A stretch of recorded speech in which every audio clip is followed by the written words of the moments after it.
What's up, everybody? I'm Caleb also known as NFL Caleb 22, and this is Betting the NFL week number 15 of the NFL season. And as always, I have here with me my co-host, Derek Weatherly, also known as DWeezy. What's going on, man? Man, it's another weekend where we starting to run out of them. I mean, like you just said, it's week 15 already. We right on the edge of preseason. We're going to, really start to hear some of these division battles start to, get fired up as things, start to whittle down to the end of the season. I think in some of these divisions, it'll be interesting to see how things play out, especially with what we got going on in the NFC North. Three teams possibly gonna finish the season with double-digit wins.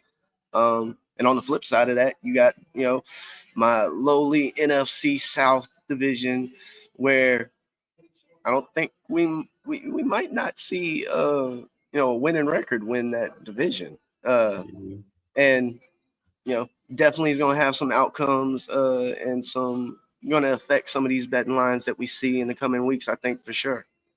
Yeah, we're getting close to the end here. Well, we'll be here with you all the way to the end of the season, all the way to the Super Bowl. And we making guys a lot of money as at least I have through these past past 6 weeks. I've had winning record every single week. So if you've been tuning into the show, you have been profiting big time. That's it that you've got with my picks. But also, yeah, like I said, there's still, if you've been at deficit, still time to get in your bets, still time to make some money on this NFL season. So, we're going to be doing that here tonight, as we always do. But before we get into week 15, we got to recap what happened in week 14. And the favorites is 10-3 straight up, 6-7 against the spread. Terrible week for the favorites. Home teams, yet again, another bad week, 9-4 straight up, but only 5-8 against the spread. Road teams continually hammer the favorites, at least against the spread. Overs, unders, 6 overs, 7 unders, not too much of a difference there. Overall, the favorites 109, 99 straight up, and just been terrible all season long, as we talk about multiple times on this show. Road teams have been hitting it. Favorites are only 94, 108, and 6 against the spread. And then the home teams, 145, 63, and 104. I think the switch, the home teams and the favorites, 104, 98, and 6 against the spread. Overs, 107 to 97 unders. So been more overs than unders. But yeah, road teams been hitting against the spread, and then and then underdogs and favorites a little more evenly split between them. And we'll see what's up today, Vaughn. What's going on? All right. So yeah, any thoughts on any of that, or you want to into our? Really, it's been the year of the public better. We've seen, as you mentioned, favorites haven't been as dominant, I think, as what we've seen in the past. Home field advantage has all but evaporated. Mm-hmm. I think maybe we start to see this start to play out in betting lines in the future. Good possibility that come next year. What might be seen as a pick'em game instead of that traditional 3 points you see with the home team. I think we start to see more in along the lines of 1.5 points, 2 points, but definitely getting away from what has been an industry standard for. As long as I can remember. I remember being a small child looking in the newspaper at some of the lines, and my pops explained it. Home team gets 3 points. And home field advantage is gone. I think we've talked about it a lot. And then, if you've been picking the road teams, you've been winning. Especially with some of these spreads. Just to use an example from this past week, We were talking about it before the show. My Panthers were a double-digit underdog. Never mind the fact that trying to cover a double-digit spread is an enormous challenge in itself. Um, but you got one team where yes, they lost the previous couple weeks, fighting hard in those games. Covering on the number. I think that's where they undervalued the Panthers, not recognizing that they have been playing well against those teams. That's where you can find some value in that and picking those type of teams that still fight hard, but the record doesn't really show that. Exactly. And, kind of like I mentioned before the show, with some of these double digit spreads, there's a lot of ways for a team to cover on the spread and basically not even be in the game. Backdoor covered, garbage time TD. Now, that wasn't the case with, the Philly Carolina game, where it actually, came down to a play where the Panthers had a chance to take a potential 1 point lead pending a PAT. They had been able to convert a deep pass that ended in a drop in the end zone. But for that game to finish, 6 points, um, you know, I think that kind of says, even if you factored in a home field advantage where we're talking about, giving Philly -3 just for being at home, if you were to put that number somewhere around, 8 or 9, it might make a lot more sense than what we saw at, I think it closed around plus 13 and a half. I know it was at least 13-point spread for most of the week. Um, I don't think too many people were coming in trying to take the Eagles, giving up 2 touchdowns. And the way the game played out, home field advantage didn't equate to much. You got one of the best teams in the league as far as record going up against, one of the worst teams in the league. And even still, we saw a close, hard fought game. Um, and so I think, maybe I think we'll start to see a change in the coming years, um, with home field advantage or lack of advantage being factored more into these line spreads. Yeah.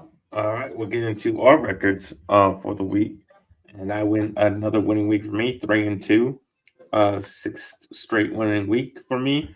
Best pick was Vikings -5.5 versus Falcons. I mean, they obviously beat them by 3 touchdowns, 42-21. Yeah, this was just very clear to me. Kirk Cousins hadn't been playing well in recent weeks. He's been pretty bad. Um, and he hasn't thrown a touchdown in now 4 straight games. Um, yeah, it was very typical Kirk Cousins type of game. He puts up a lot of yards, he makes a lot of mistakes, and that's just the way this game went. They did keep it close for a while until the Vikings kind of separate themselves later in the game. But Sam Darnold was just money. I mean, he was getting it to the ball to Addison and Jefferson, throwing for 347 yards, 5 touchdowns. Great game for him. Great game for the Vikings offense. Um, and yeah, just a great pick by me. I mean, this is what I saw was going to happen, and that's why they easily covered this. Just a 5.5 point spread. Yeah, and I mean, I was right there with you with the Jordan Addison anytime TD, which came in for me. He was definitely a major factor in this game. If I'm not mistaken, he had 2 touchdowns in the matchup. And like you said, the Vikings were just able to run away with the game at the end. I know, if I'm not mistaken, I think it was a close, even entering the fourth quarter. Uh, and the Vikings were just that offense was able to just mow downfield with that passing game and reach the end zone multiple times. All right, we talk about good. Now we talk about the bad. And my worst pick was the Bills -3.5 versus the Rams. I had confidence in the Bills getting the win here and even covering a 3.5 point spread. But Josh Allen, I thought he would do what he did, and obviously he played great. He's been playing great all season. But I thought Cook would be more involved in this game, and that didn't happen. And it didn't happen because Rams kind of got out ahead of them for most of the game. So they weren't, probably interested in running the ball unless it was, Josh Allen scrambling for a bunch of yards. But Like I said, they trailed most of the game. Rams were scoring pretty much at will, getting it to Puka Nakua, going off for 12 receptions and 162 yards and a touchdown. When the Rams have their guys, healthy, this offense is, tough to beat. They score like crazy, and that's what happened here.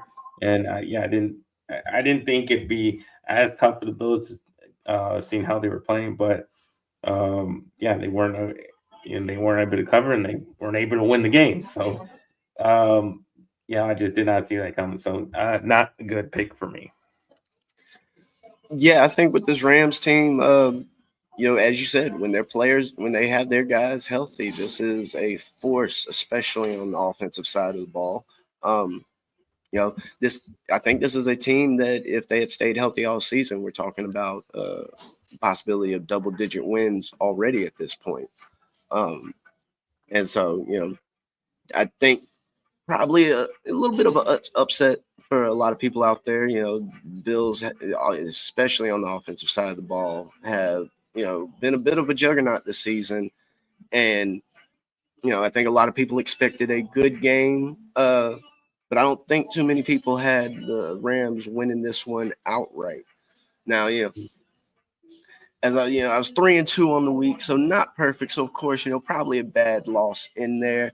And when we look at things, when you got an anytime touchdown in a prop in a game on a team where not a single touchdown is scored, you probably went the wrong way there. And Yeah, that's where I found myself last week, trying to, back what had been a pretty consistent trend with Westbrook and Kine reaching the end zone. Unfortunately, that wasn't the case this past week, as the Tennessee Titans failed to reach the end zone at all, only putting up 2 field goals on a Jacksonville team that has been downright awful all year, regardless of who was on the other side of the ball. But the Titans just wanted to go out there and prove that they were worse. And in a game where only one TD was scored, and that would be by Jacksonville, and the Tennessee Titans only managed to put up 6 points throughout the entire game. yeah, not Something not good when you're I've losing to Mac definitely, Jones. yeah. I mean, I don't think when it comes to a side, it was ugly on both sides. I think for anybody trying to come up with an argument to back this game. Now, I was sitting on a player prop where you can have an ugly game, you can have a bad game, and your props still come through depending on how you're approaching things. Um, would have felt a lot better after the fact, if Tennessee had reached the end zone at all. But unfortunately, that wasn't the case. I will say if the Bears finally tuned in for once. And we'll say what's up to Jay. What's going on, man? Thanks for tuning in. Yeah, all right. Before we get into our picks for the week, if you guys can go ahead and hit that like button, subscribe to the channel if you have not already. And if you really want to support us, you can join Ko-Fi or Coffee or however you want to say it, KOFI, and join any tier that suits you. We would very much appreciate it. The link is in the description down below. So go ahead and do that if you so choose to. But now we will get into our 5 best bets of week number 15. And since you had a pretty good week, I'll let you start it off. All right. Well, going back, I've been attacking Thursday night football all year long, and I think for the majority, it's worked out for me. And this is somebody I've harped on throughout the season. If you see this guy at a plus number for anytime touchdown, you got to jump on it. Now he's been kept out of the end zone the past couple of weeks, but I don't think that's the case coming up this week, as the Rams are taking on the 49ers, and we're going to Cooper Kupp at plus 140 anytime touchdown. We were talking about it to kick off the episode. The Rams offense has been clicking. I think more on pace with what a lot of people expected out of this offense at the beginning of the season. Of course, injuries kind of held things up, but you look at them now, you see them, especially on the offensive side of the ball, clicking on all fronts. Whether that be Cooper Kupp, who I don't think Not to say he's taking a back seat to Puka, but if you'd asked people 2 years ago, there's no way anybody would even have the potential to upset uh, Cup from that, wide receiver one position. Uh, and that's the level of production you're seeing out of Puka with this team. Now, some of that could be due to more focus being put on Cup, possible double teams, rolling coverage to his side of the field, things of that nature.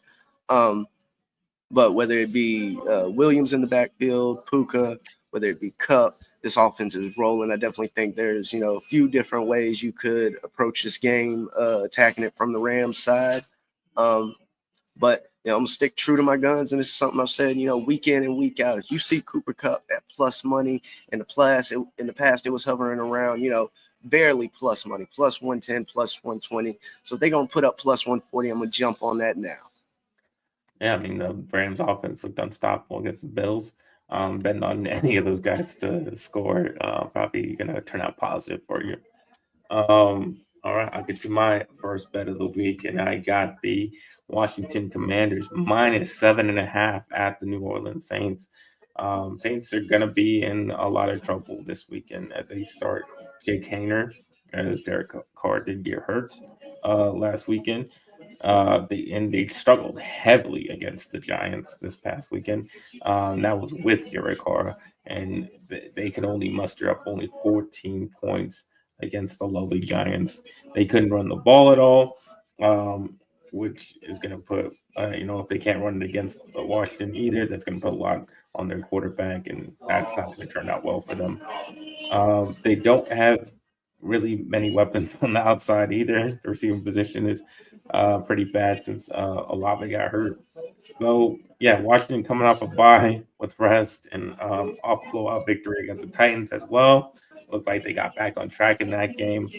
Um, so I think they pretty much blow this Saints team out. Commanders are 8-3-1 against the spread in the last 12 games. Saints just 2-7 against the spread last 9. So definitely it's a big spread, but not too big. It's not too big. It's not crazy. It's not double digits. It's 7.5. Definitely think they can cover that. Yeah, I think we see a lot of struggle out of the Saints this week, as you mentioned, the quarterback issues. They're going to be without Carr for the rest of the season. So we could see the Saints possibly in a position where we fade them the rest of the season. Um, they are going up against, a Washington team that has struggled here and there, but this is also an offense that multiple times this season has put up over 40 points in their matchups.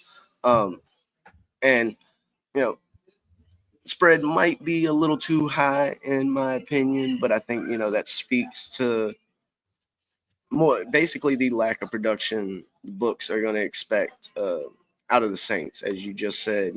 Going up against a struggling Giants team last week, only putting up 14 points. I think and they had Carr for most of that game, so I really think that speaks a lot to just how the level of struggles that the Saints offense has had through the season.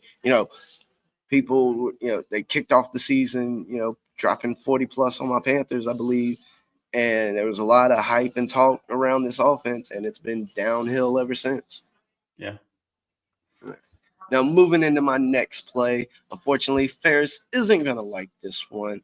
I just mentioned the struggles the Giants been having this season, and going to an alternate pass market, get it to plus money, but attacking Lamar Jackson over 223 and a half passing yards in this matchup. Now, the Giants have, at least on paper, done well against the passing game over the course of the season, but some of that could be due to the fact if you're in a game where you find yourself, from the Giants' perspective, behind the other team's running the ball. They're not looking to pass. They're looking to try and bleed that clock down. Um, even out, you're not running your typical offense, and slightly skewed. Um, but I do believe, I think we're going to see a heavy dose of run with Derrick Henry in this matchup, as the Giants have struggled in the running game. And I think that's also going to open up the passing game more for what has been one of the better offenses this season. Um, I would like to see more consistency out of Ravens offense when it comes to production out of certain positions or players. It's almost been a production by committee, more or less. So that does make targeting some of these props a little bit difficult. But I do like where we see Lamar Jackson's number sitting. As I said, I'm going with the alternate number, just bumping up slightly to get to that plus money. Um, but still sitting around 213.5, I believe. Um, and that's a number that if you look at just the past 5 games, he would have cleared that in 4 out of the 5 games. And I don't really think this is a matchup where defensively, whether it be from a run perspective or pass perspective, the Giants' defense is going to be able to stand up much against the Ravens this coming week. Yeah, this one I kind of stay away from, at least less on the spread wise, just because like Ferris always likes to bring up that they were the one team that before the Eagles beat them, that they were the NFC team that did beat the Ravens. It's a big spread. Ravens sometimes play down to their opponents, so that made me stay away from that. Even though it looked like a of a sure like, oh yeah, Ravens clearly going to beat the crappy Giants, but I don't know, stuff weird stuff like that happens to them, so I stay away from that at least. Yeah, and I mean, this has to be the biggest spread of the season. I'm currently seeing 16 and a half points. Anybody that's out there backing the Ravens minus 16 and a half, you definitely got some cojones on you to be putting money on that. Yeah. Because as you just mentioned, whether it be from coaching or, the Ravens have consistently in the past played down to competition, opponents that they should beat handedly, either losing outright or an offensive standpoint, especially. Um, so yeah, I don't. At least from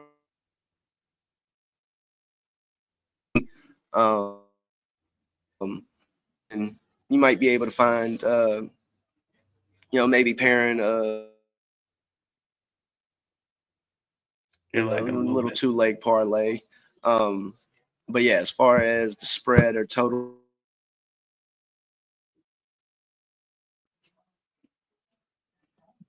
Yeah, you were lagging a little bit. You still there? game total perspective, I was going to be staying away from this game altogether. All right, I'll get to my next bet, and I got the Chiefs at the Browns. Browns +4 on this one, and I'm gonna take the points. Um, yeah, I mean, how much more evidence do you need from the Chiefs? They've been doing it all season long. They continue to be in the one-score games, and it doesn't really matter who the opponent is. It could be the crappy Raiders. It does, or of the some of the best teams in the league. They will find themselves in a one-score game, and there's no reason to think that this game will be any different. Especially with the Browns. Browns may have a terrible record, but under James Winston, they've been a tough team to beat. He's been scoring, but obviously he makes a lot of mistakes as well. But the Chiefs have failed to cover in the past 6 games as a favorite. The Chiefs are 0-7 against spread. That is god awful. And this is really just a bet on the probably the most consistent team in the league, which is this Kansas City Chiefs team. So why would you not put money on such a for sure thing? Yeah, and also something that I think might play into things a little bit. We saw the Bills lose this past week, which opens up that lead somewhat for the number 1 seed for the Chiefs. And this is a team that has shown us in the past that they know when to turn it on.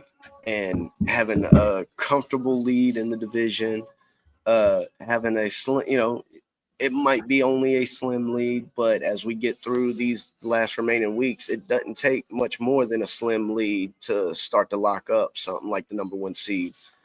Especially if we see the Bills fail to go and put out a W this week. So I definitely think there's some truth to trying to back Cleveland in this game. On even on this season, Kansas City has struggled against the spread, only 5-8 for the season. Um, Cleveland hasn't been much better. We did see last week that Jameis Winston was delivered from pick sixes. Now, he still had an interception or two in there, but we're talking, this offense for the Browns has, been radically different with Jameis Winston under center versus Deshaun Watson. And I think, it may not translate to a massive point production in this game, but I do think that the Browns can keep this game close. And seeing that, you can get that +4 with the Browns even helps with the potential push possibility. Um, you know, find yourself late in the game, Browns up by 3. Of course, we all know what the Kansas City Chiefs can do on a late game drive, especially when they're behind. So if you find yourself, ending with a push, I wouldn't call it a bad beat, but might rub you the wrong way a little bit. Um, but I definitely think there is more security in backing the Browns on the spread than the Chiefs. Now going into my next play, you know, going to my home team, going to the Panthers. Got Chuba Hubbard hitting the alternate market at over 92.5 rushing yards in this matchup.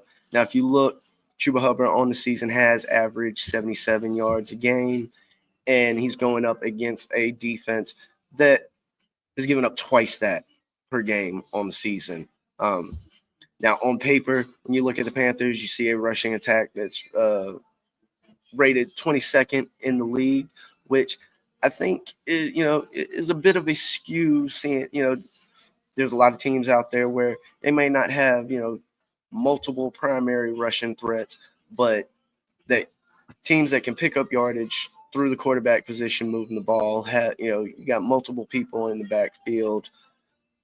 In Carolina, you basically got Chuba Hubbard, and that's it. And after the injuries we saw this past week with Brooks going down with, sadly, yet another ACL tear on the same knee, which unfortunately ends his season and likely probably the entirety of next season, just given how late in the season we are already.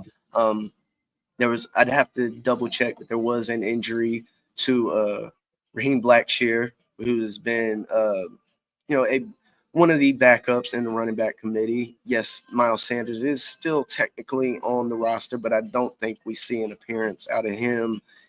So we're basically talking about Chuba Hubbard being the main rushing threat in the backfield. And we're talking about a 1,000-yard rusher. So yes, on paper, the Panthers might only be the 22nd rushing attack in the league, averaging just over 100 yards a game. But they're going up against the second to last rush defense in Caleb's Dallas Cowboys, which the rush game has been a problem for them all season. We're talking about a matchup where my Panthers are favored for the first time in forever. So we're going to enjoy that and watch Chuba Hubbard just run up and down the field, looking for 100 yards, but I'll settle for 95. Yeah, I was damn close to picking my Cowboys again. With the points, seeing that they were the underdog.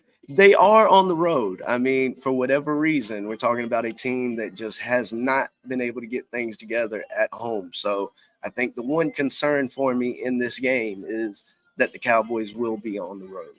Yeah. I feel like I mean obviously we can win. We should have won the last game, but we obviously messed up in the end. Made a big mistake, and that could easily happen here, and we don't cover the spread because of a mistake like that. Because poorly coached, undisciplined team does that sort of thing. Um, but I still think we'll win. But I'm just not willing to put my money on that one. Um, all right, I get to my third bet, and I got Bills at Lions. Lions minus 2.5. One thing we know is that both of these teams can really put up some points. The Lions did a lot. Have done it most of the season, just blowing out teams. Bills, we saw them just last week go toe to toe with the Rams, with scoring a lot of points there. But the Lions, have a lot of injuries on defense, but he's still been holding up pretty well. But we, like I said last week, we saw Bills get worked over on defense as the Rams, scored um, a whole ton of points. And if this is a shootout, like I think it will be between the Bills and the Lions, then you just saw that the Bills lose those kind of games. So I like the Lions to win a shootout like that. Jared Goff has been really good at home. And we know how willing Dan Campbell is to risk it all, but it's worked out for him. They got like an 86.8% conversion rate on fourth down, and that's pretty good for how much times they actually go for it on fourth down. And so, yeah, I like the Lions. I think they're just going to overpower the Bills. And Lions 15-5 against the spread last 20 games, extremely good, and 9-4 against the spread on the season. So I definitely think they can cover that 2.5 point spread. Probably win by a field goal. Yeah, I definitely think we see more of a shootout in this matchup. Both these offenses just been high powered all season long. Multiple times throughout the season, we've seen both these teams rack up 30 or more points in a game. Um, books are putting the game total around 55, I believe, which, seem, yeah, 54 and a half, which seems right given these offenses and what we've seen out of them so far this season. You know, a potential Super Bowl matchup, which I think for some would be the greatest Super Bowl of all time because somebody's streak is going to have to end, but at the same time, that means somebody's streak would have to continue. And so, you want to talk about a gut punch. Either one of these teams, they fandoms, you make it to the Super Bowl and have to lose that game. You know, but as far as this matchup this week, you know, I'd have to lean towards the Lions as far as on the spread. I do, as you mentioned, Dan Campbell, he's stuck true to his guns with the willingness to go for it on fourth down, and as you just mentioned, a very high conversion rate, um, which I think leans into the fact that while they might go for it on fourth down more than most of these teams out there, if they might actually lead the league in going for it on fourth down. I'm not sure on that though, but it's taking a risk, yes, and for a lot of us, I think just it's so out of the norm that we naturally assume that it's risky. And if you're converting at nearly 90%, there's some educated risk in there. Yes, you're going for it on fourth down. Yes, traditionally we think about going for it on fourth down. Oh, it's got to be 4th and 2, 4th and 1. Well, 4th and 5, if you got an offense like they do, a Hydra offense where you have so many different heads on the beast that can get you, whether it be Brown, Laporta, either running back. And there are times where you will see both running backs out there on the field at the same time. Maybe one lined up in the slot, maybe both in the backfield. Um, Jared Goff is probably having the best season of his career. If not from yardage, it definitely from just completion rate and a lack of turning over the ball, which is fairly ironic, seeing as how we saw Jared Goff and the Lions win a game with him throwing five INTs. But I think that just leans to how dangerous this offense can be. Now, on the same side, on the other side of that, you do have a Bills offense that has just been rolling right along all season long. So I definitely think we see a lot of points in this game. I'd even look to take the over on this game total, going over the 54 and a half. But I still feel confident that the Lions can win this one uh, by at least a field goal. Now, going into my next play, we're bouncing around the NFC East over here. I was fading a couple of the teams. Well, you're going to have to get on board with the Eagles in their matchup. Going with a little same game anytime TD parlay, because unfortunately that's the only way you can really attack this rushing game for the Philadelphia Eagles. Probably one of the most interesting rushing attacks out there, given the fact that the game we all know the game plan when it comes to the tush push, brotherly shove, whatever you want to call it. They get that ball down to the 2-1. It's going to Hurts. Man has 13 rushing TDs, and if I'm not mistaken, all of them have come from the 1 yard line. I mean, Yeah. it's absurd how many TDs Jalen Hurts has from the 1 yard line. But in this matchup, uh, going with both Jalen Hurts and Saquon to reach the end zone, a nice plus 155. Um, and we've seen, throughout the course of this year, the rushing attack has been the main goal of this offense. Yeah, I mean, to the point where we're starting to hear, rumblings about maybe some discord between the wide receivers and Hurts, maybe centering more around AJ Brown and Jalen Hurts, and potentially off the field issues. But either way, those off the field issues ain't gonna be affecting the running game. And we got top rusher in the league, Saquon Barkley, who, he's going over people, he's going around people, he's, going backwards over people. So typically wouldn't feel too confident, with an anytime TD parlay like this. But in this case, I'll be more than happy throw both them, majorly juice numbers together, get that plus 155 for Saquon and Jalen Hurts to score a TD in this game. All right. I'm going to be on this game as well. Taking the Steelers plus 5.5 at the Eagles. I picked against the Eagles multiple times, and it's not worked out for me at all, ever this season. But I'm going to take one last stab at it in this game with the Eagles not playing well, obviously against your Panthers. What they probably should have lost that game, and then with all the drama that's been going on in the locker room, like you mentioned before. I think that's going to affect them on the field. And we kind of saw that effect. I think there was some stuff going on last year, and you saw it affect them in the latter part of the season into the playoffs. So that might be starting up again. They might be. This is maybe where they start going downhill, but we'll have to see. Obviously, the Steelers, really good rushing defense. I think they're number 4 in the league. So I think they'll be at least able to contain Saquon Barkley. They have the ability to. We'll see if that actually happens. And yeah, Jalen Hurts, has not been a very consistent passer. He only threw for 108 yards last week. Steelers off a bye, and with that extra rest, I definitely think they can win this game outright. But I'm going to take the points anyways, being that that's 5.5, and that's pretty. If the Eagles couldn't cover the spread against the Panthers, I don't see how they can cover against the Steelers. Steelers 7-1 against the spread in the last 8 games, so I like them. And if I'm not mistaken, Steelers are the best team in the league against the spread this season, which you don't always see wins go in line with covering the spread, but that's exactly where the Steelers find themselves. 10-3 on outright wins and losses, 10-3 against the spread. And I think last week my Panthers I think highlighted that if nothing else the Eagles are beatable.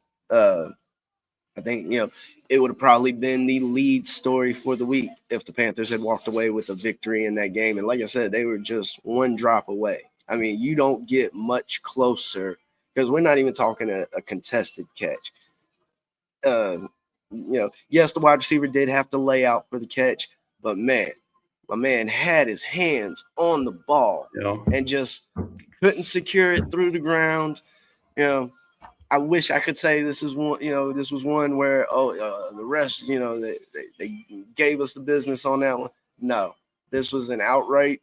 I don't know if I'd call it an outright drop, but it was a missed chance for the Panthers to walk away. Maybe they don't win that game outright, but to take a 1-point lead late in the game, I think under a minute left in the fourth quarter. But yeah, a team that at least the sports books thought was, going to get it handed to them by the Eagles, and they were out there fighting the Eagles for the victory all the way up to the final bell. Now, moving into my last play, you know, going back with another little 2-game parlay. This, mixing it up a little bit here. Jamar Chase anytime touchdown, plus Will Levis throw interception in this match. The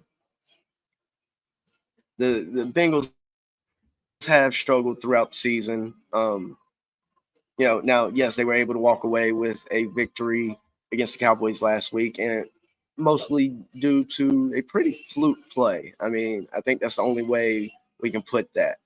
Yes, undisciplined play there at the end by the Cowboys, not staying away from that block punt, which ultimately led to a Jamar Chase touchdown as they secured the victory in that game. Now, if you look at over the course of the season, there's only been 3 games this season that Will Levis played in and didn't throw a pick. I'm gonna stick with that trend. Consistency. Yeah, like we said before, all you need is consistency out of players. That doesn't mean you got to be consistently good. You can be consistently bad. We'll still make money off you. We just need that consistency. So, Will Levis going up against even with a struggling defense, I just have no faith that Will Levis is with that gunslinger mentality and a lack of weapons. I was trying to back them last week. Clearly didn't work out as they couldn't find the end zone against the Jacksonville Jaguars. And in this matchup, yes, they might find the end zone once or twice, but I definitely think the Bengals are the better team in this matchup. You look at Jamar's Chase prop just by itself, it's somewhere in the range of, minus 160. One of the other players I've harped on this year where if you find that number around, plus money, you got to jump on it. There's been times that I have.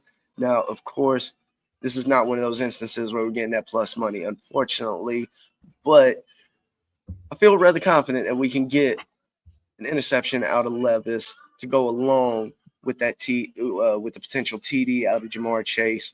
At least from the offensive side of the ball, the Bengals have been a force to deal with for the majority of the season. I mean, you could almost make an MVP argument for Burrow, just given what they've done from the offensive side of the ball. Now, I think you lose weight with that argument, the fact that they have not been able to secure as many victories over the season. But yeah, going with Jamar Chase, score a touchdown, and Levis throw that INT for a nice plus number at plus 185. All right. For my final bet of the week, I got the Colts at the Broncos. Broncos -4. I'm going to lay the points with the Broncos.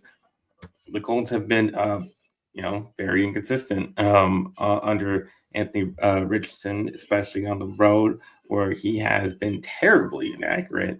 49.2% completion percentage, pretty bad. 5 touchdowns and 6 interceptions. The Broncos, on the other hand, have kept their 10 of their 13 opponents to, under 20 points. It's going to be a tough day for Anthony Richardson to try to score against this Broncos defense, especially for a Colts offense who is extremely erratic. And then, the Broncos, obviously, Bo Nix in their offense. He's just getting better and better each week as the season goes by. So I think he's going into this game plays well. Broncos 6-1 against the spread last 7 games. Colts 1-4 last 5 games. So definitely like the Broncos cover a 4-point spread.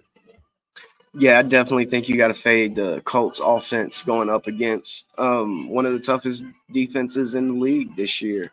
As you mentioned, they've been very sporadic from the offensive side of the ball. Just taking a look at their record over the season.